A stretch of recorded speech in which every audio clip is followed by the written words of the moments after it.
तल अवीव फिर बना ईरान का निशाना। बेंयामिन नेतन्याहू का झूठा पसीना। जल उठा इजराइल का शहर शहर।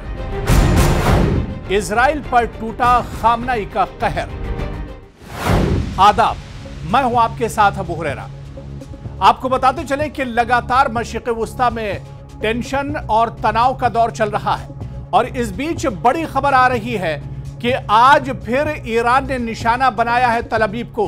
जी हां, इजराइल का शहर तल अवीव लगातार जल रहा है और एक बार फिर से जिस तरह से आप तस्वीरें देख सकते हैं, ईरान ने एक बार फिर से मिसाइलें बरसाई हैं तल अवीव पर और ये तस्वीरें भी आप देख सकते हैं। इन तस्वीरों के जरिए भी समझा जा सकता है कि किस तरह से एक बार फिर तल अवीव पर ईरान ने हमला किया है।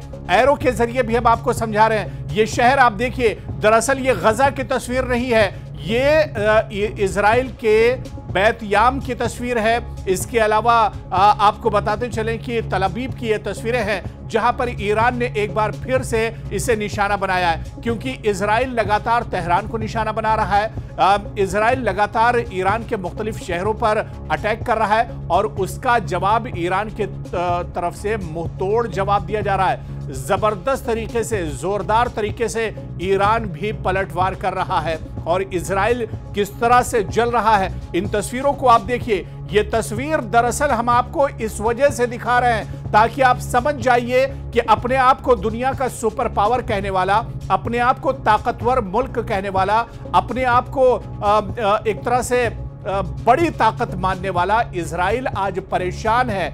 आज नेतन्याहू के पसीने छूट रहे हैं। ये तस्वीरें बता रही हैं कि इजराइल नाकाम हो चुका है। ईरान के सामने एक तरह से इजराइल घुटने टेक रहा है।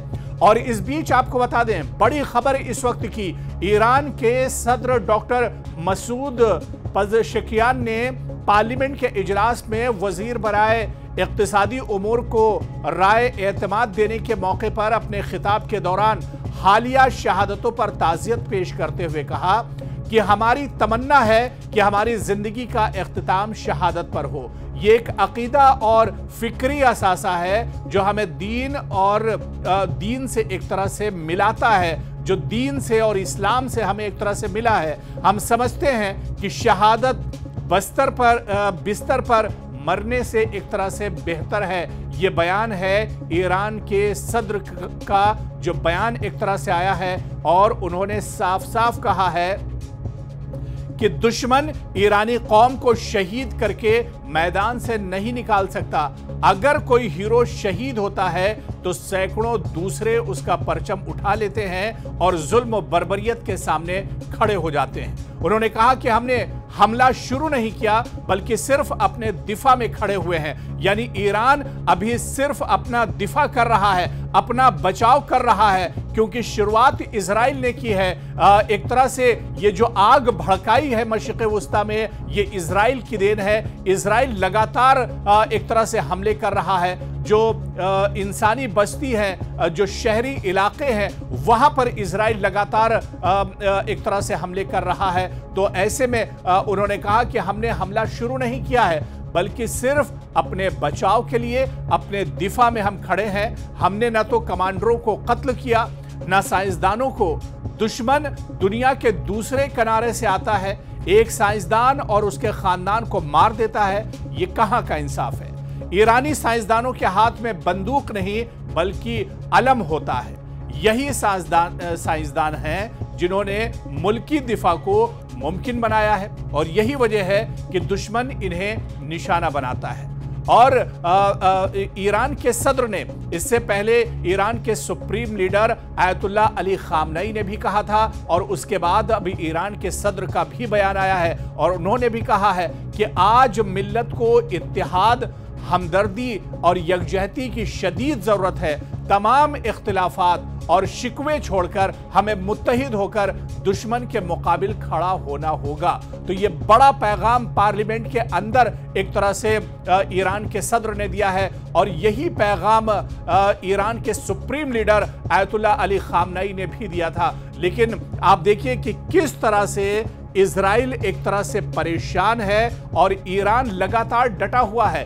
इस जंग में दरअसल ईरान को बहुत कमजोर समझा जा रहा था, लेकिन जिस तरह से ईरान ने अपना दिफा किया है, जिस तरह से ताबड़तोड़ हमला ईरान ने किया है इजराइल के ऊपर, इजराइल के अलग अलग शहर, चाहे वस्ती इजराइल की बात करें, चाहे शुमाली इजराइल की बात करें, और इसी तरह से तल अबीब की बात करें, रहूत की बात करें, बैतयाम की बात करें, और इसी तरह से बिन गोरियन की बात करें, ये वो इलाके हैं जहां पर बहुत ज्यादा तबाही हुई है। और इन तस्वीरों को आप देखिए, लगातार जो तस्वीरें हम आपको दिखा रहे हैं, दरअसल ये मिसाइल अटैक है ईरान की तरफ से जो किया गया है इजराइल के मुख्तलिफ शहरों पर, और इजराइल के दांत खट्टे कर दिए हैं ईरान ने। चारों खाने एक तरह से इजराइल चित हो गया है और लगातार अटैक हो रहा है। और अब दुनिया ये भी समझ चुकी है, अभी तक इजराइल का हवा बना हुआ था और यह समझा जाता था कि इजराइल बहुत ताकतवर है। हालांकि ईरान के मुकाबले में तो इजराइल ताकतवर है, लेकिन ईरान ने जवाबी हमला करके यह एक तरह से वाज़ेह कर दिया है कि इजराइल को शिकस्त दी जा सकती है, इजराइल को परेशान किया जा सकता है, इजराइल को हराया जा सकता है। और इसकी मिसाल एक तरह से ईरान ने दे दी है। जिस तरह से ईरान ने जो एयर डिफेंस सिस्टम ईरान का था, इजराइल का था माफ कीजिएगा, उसे एक तरह से नाकारा बना दिया है। आयरन डोम, पूरी दुनिया में उसकी चर्चा होती थी और यह कहा जाता था कि इजराइल के पास दुनिया का सबसे मजबूत, सबसे ताकतवर एयर डिफेंस सिस्टम है, लेकिन उसे भी, अब उसकी भी पोल भी ईरान ने खोल दी है। आयरन डोम अब दुनिया के सामने बेनकाब हो चुका है। आयरन डोम की सच्चाई अब दुनिया के सामने आ चुकी है, क्योंकि ईरान के किए हुए हमले, चाहे ईरान ड्रोन अटैक करे, मिसाइल अटैक करे या रॉकेट से अटैक करे, आयरन डोम और इजराइल का एयर डिफेंस सिस्टम इसे रोक पाने में एक तरह से नाकाम हुआ है।